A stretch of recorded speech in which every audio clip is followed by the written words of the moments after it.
사도행전 10장부터 보겠습니다.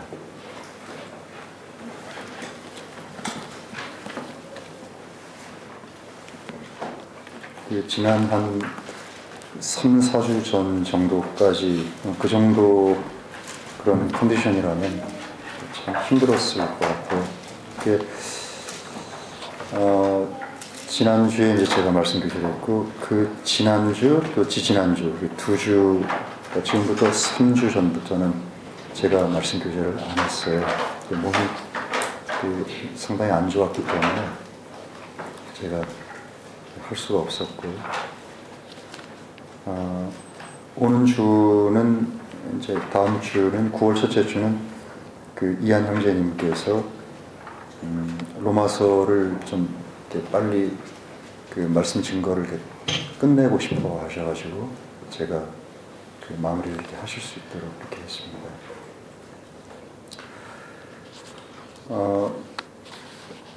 지난주 그리고 이번 주 두 주 동안 그 말씀을 이렇게 보면서 느껴지는 게 어떤 건가 하면요, 이제 이사야서에 있는 말씀인데, 그 하나님의 생각이 사람의 생각과 다르다. 그리고 내 길, 하나님의 길이 사람의 길과 다르다. 우리 그 개역 개정이나 개역 한글은 여전히 이제 이렇게 되어 있죠. 근데 권역은 내 생각은 너희 생각이 아니다 이렇게 되어 있습니다. is not라고 되어 있어요.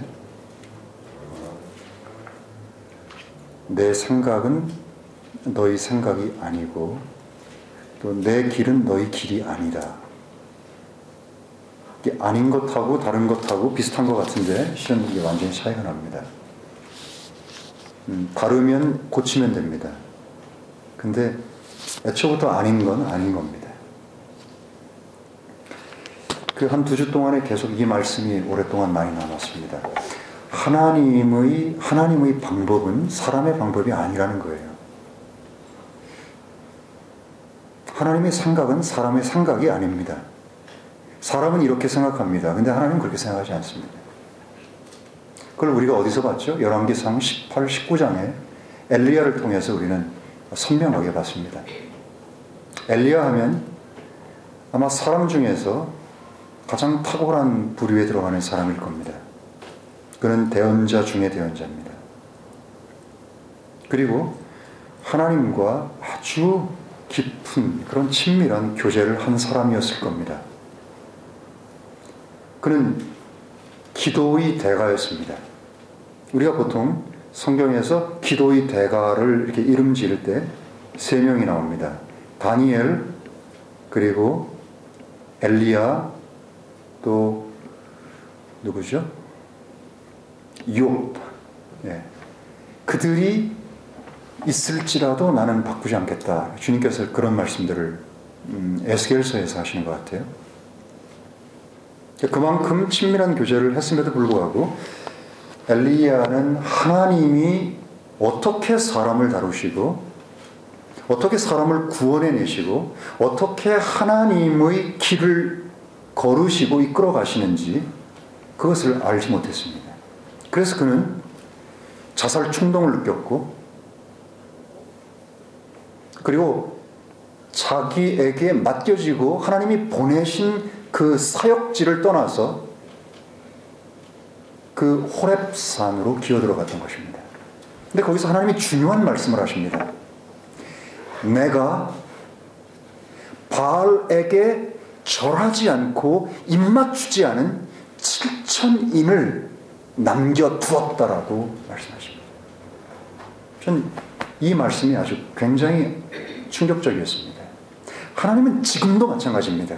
우리들이 상식적인 어떤 것들을 넘어서는 분이십니다. 우리들은 항상 인간적인 그 수준에 머물러 있습니다. 이렇게 되면 아마 이렇게 될 거고, 그러면 이렇게 될 거고, 그 다음은 이게 될 거니까 이렇게 되면 뭐가 되고, 그래서 수없이 많은 계획들도 세우고 자기 나름대로의 일종의 망상에 빠져 있기도 합니다. 하나님은 절대 그렇게 일하지 않습니다.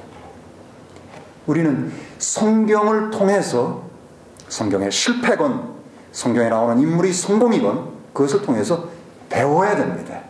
끝없이 가르치는데도 끝없이 실패한다면 그것은 우리가 성경을 통해서 성령님을 통해서 배움이 없다는 뜻입니다. 그것은 관계가 없다는 뜻이 하나님하고요.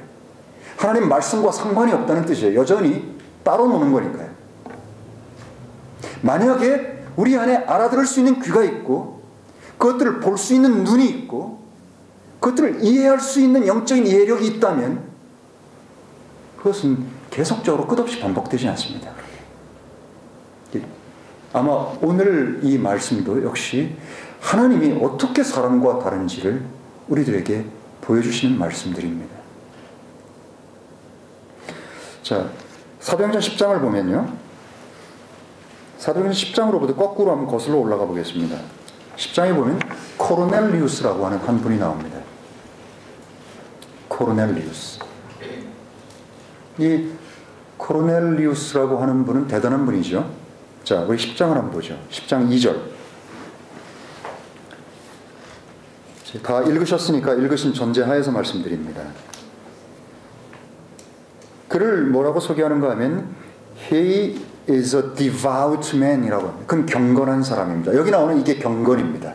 이 devout란 말이 경건이란 뜻입니다. godly란 말은 경건이 아닙니다. godly란 말은 신 같은, 신다운 그런 뜻이죠. 자, 여기 이 사람은 경건한 사람입니다. 두 번째는 하나님을 두려워하는 사람입니다. 좀 더 어려운 말로 표현하면 하나님을 경외하는 사람입니다. 세 번째는 백성에게 많은 자선을 베푸는 사람입니다. 여러분, 이거 쉬운 일이 아닙니다. 여기 조금이 아니라 많은 자선입니다. 그 얘기는 자기가 가진 소유 중에 많은 부분을 자선했다는 뜻입니다. 부자가 자선을 많이 할 것 같지만 절대 자선을 많이 하지 못합니다. 왜요? 부자는 돈에 대한 욕심이 더 많습니다.